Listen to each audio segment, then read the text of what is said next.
जय हिंद दोस्तों। जय हिंद दोस्तों, या यूं कहूँ भाई कैसे हैं आप लोग। मतलब क्या है कि इंसान को ये चीज़ समझनी चाहिए कि वक्त बदलते देर नहीं लगती। और वक्त बदलते देर क्यों नहीं लगती? क्योंकि वक्त कभी भी बदल सकता है। इस बात को समझिए। आप कितने ही बड़े स्टार क्यों ना हो, अगर जनता जनार्दन ने आपको नकार दिया तो आपका स्टारडम कहाँ गया? आपका स्टारडम आपके पैरों तले निकल लिया। और यही चीज़ अभी होने वाली है। अब आप बोलोगे भैया नमन आप ऐसा क्यों बोल रहे हो, आपके पास क्या ऐसी बात है जो आप इतना कुछ चक रहे हो? देखिए, पूरा जो खेल है अभी मीडिया में भी वही पूरा बवाल मचा हुआ, पूरा बवंडर वही चीज़ मची हुई है और वही चीज़ यहाँ भी मची हुई है। मैं आपको बता दूँ। अब आप बोलोगे नमन फिर से भैया क्यों? इस बात को ऐसे समझिए कि खेल पूरा रहता है टीआरपी का।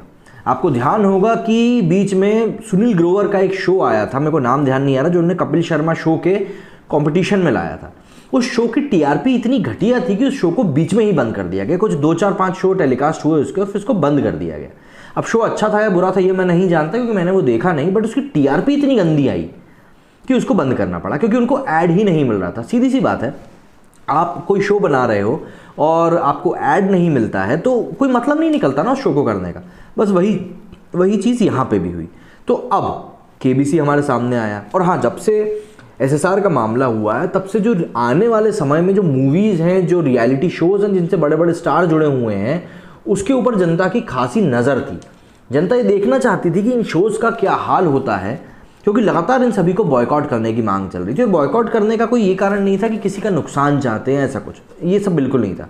बॉयकॉट करने की मांग सिर्फ इसलिए उठ रही थी क्योंकि पब्लिक जिन स्टार्स को इतना चाहती है, दिलो जान से चाहती है, स्टारडम पे बिठाती है, पैसा कमाती है, उनके पैसा कमा के देती है। हम मूवीज़ जाके देखते हैं, हम इनके शोज़ देखते हैं, अभी तो ये लोग पैसा कमाते हैं। तो जब इन्होंने इनके स्टार्स से कुछ चीज़ मांगी तो उसके ऊपर इनके स्टार्स ने चुप्पी साध ली। इसी चीज़ का इनके दिल में, जनता के दिल में थोड़ा सा गुरेज था, थोड़ा सा दुखी थे। इसीलिए इनके जनता में एक मांग उठी कि भाई इनके शोज़ हम नहीं देखेंगे।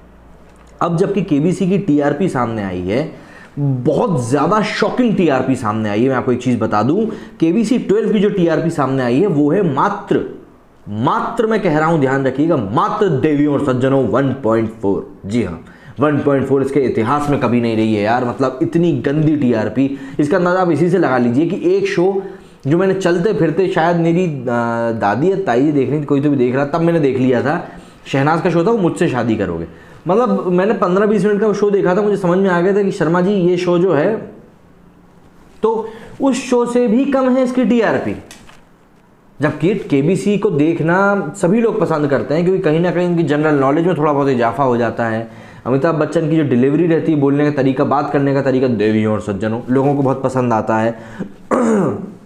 तो ये सब चीज़ों के बाद शो के मेकर्स को पूरी उम्मीद थी कि केबीसी जो है कोरोना के कारण जो नुकसान हुआ उसकी भरपाई कर देगा। और कोरोना के कारण काफ़ी सारी एहतियात बरत के केबीसी की शूटिंग करी गई है, करोड़ों रुपए अमिताभ बच्चन जी ने लिए हैं। तो अब जब शो की टीआरपी ऐसी आई है 1.4 पहले हफ्ते में, अब अगर इसमें कोई कंट्रोवर्सी नहीं होती है या फिर किसी भी तरह का कुछ ऐसा देखने को नहीं कि ये लोग क्रिएट कर पाते हैं जो लोगों में एक अटेंशन क्रिएट कर देगी, अरे यार ये क्या हो गया, ये तो देखना पड़ेगा, यही होता है ना। क्योंकि तब तक इस शो की टीआरपी बढ़ना बहुत मुश्किल है अब। क्योंकि अब जो मैं चौंकाने वाली बात कह रहा हूँ वो क्यों कह रहा हूँ, क्योंकि बिग बॉस के साथ भी कुछ ऐसा ही हो रहा है। इस बार उसकी भी टीआरपी कुछ ठंडे बस्ते में ही चल रही है। अभी जैसे ही 1 हफ्ता 1.5 हफ्ता कंप्लीट होगा उसकी भी टीआरपी सामने आएगी। तो उससे हमें समझ में आ ही जाएगा कि कपिल शर्मा के शो के क्या हाल है, या सॉरी बिग बॉस के क्या हाल है। कपिल शर्मा का नाम ले लिया तो कपिल शर्मा की भी टीआरपी आपको पता चलूँ कि कपिल शर्मा के शो की टीआरपी चला करती थी 2.5, 2.7, 2.8 ऐसे करके इसकी टीआरपी चला करती थी। लेकिन अब इस बार जो इसकी टीआरपी सामने आई है वो आई है 1.8। जी हाँ, 1.8 इसकी टीआरपी सामने आई है। और इस कारण से अब आप ये, मतलब इनकी टीआरपी काफ़ी अच्छी चलती थी और उसके बाद जब ये टीआरपी सामने आई है तो आप सोच सकते हो कि भाई इन लोगों के क्या हाल हो रहे होंगे, तो क्यों नहीं खिसियाएंगे ये लोग। बस यही चीज़ें चल रही हैं।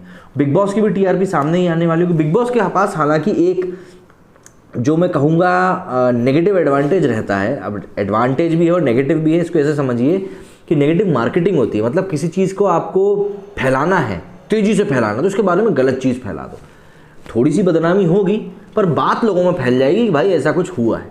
तो नेगेटिव एडवांटेज ये है बिग बॉस के पास कि बिग बॉस में आप देखेंगे हर बार बीच शो में कुछ ना कुछ ऐसी कंट्रोवर्सी हो जाती है जो कि नेशनल न्यूज़ बन जाती है। चाहे वो स्वामी ओम की बात हो, चाहे वो और अनूप जलोटा जी की शादी वाली बात हो, कुछ ना कुछ ऐसी कंट्रोवर्सीज बन जाती हैं जो कि नेशनल न्यूज़ बन जाती हैं। उससे होता क्या है कि अपने आप इन शोज़ की मार्केटिंग होती है और फिर लोगों में एक कौतूहल जागता है। देखिए, ये सिर्फ हमारे देश की ही नहीं, पूरी दुनिया की मानसिकता है कि अपना घर छोड़ के दूसरे के घर में क्या चल रहा है वो देखने की, और दूसरों की लड़ाई देखने में भाई साहब पूरी दुनिया को मज़ा आता है। इसीलिए ब्रिटेन में बिग ब्रदर चला और यहाँ पे हमारे यहाँ बिग बॉस चल रहा है, सिर्फ इसलिए क्योंकि हमें मज़ा आता है दूसरे की ज़िंदगी में ताक झाक करने में, और इसी चीज़ को भुनाता है बिग बॉस।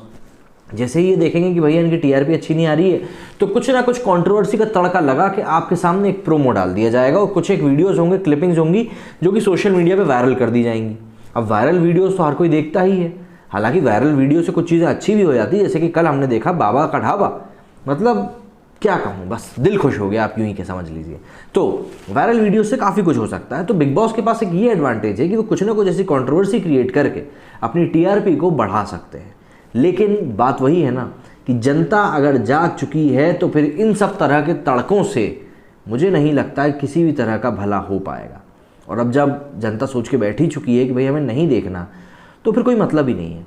तो इसीलिए इसी बात के साथ अब इस वीडियो को मैं ख़त्म करता हूँ कि आपको भी इस चीज़ को समझना होगा, वक्त रहते इस चीज़ को समझना पड़ेगा कि भाई कौन सी चीज़ को आपको तवज्जो देनी है, कौन से शोज़ को आपको तवज्जो नहीं देनी है, और ऐसे कौन से शोज़ हैं। बिग बॉस से आपको क्या सीखने के लिए मिलता है? ये कि आपको घर में पॉलिटिक्स कैसे करनी है, ये सीखने को मिलता है? नहीं, हाँ यही मिलता है सीखने को। तो आपको बेसिकली अब ये चीज़ समझनी होगी कौन से शोज़ आपको वैल्यू दे रहे हैं। आपको अगर एंटरटेनमेंट भी दे रहे हैं तो हेल्दी एंटरटेनमेंट है, नहीं तो वो चीज़ आपको कुछ ना कुछ सिखा के जाए। और इसीलिए मैं कहता हूँ, बार बार कहता हूँ कि अब वक्त आ चुका है कि हम लोग खुद भी OTT प्लेटफॉर्म्स की तरफ खिसक जाएँ।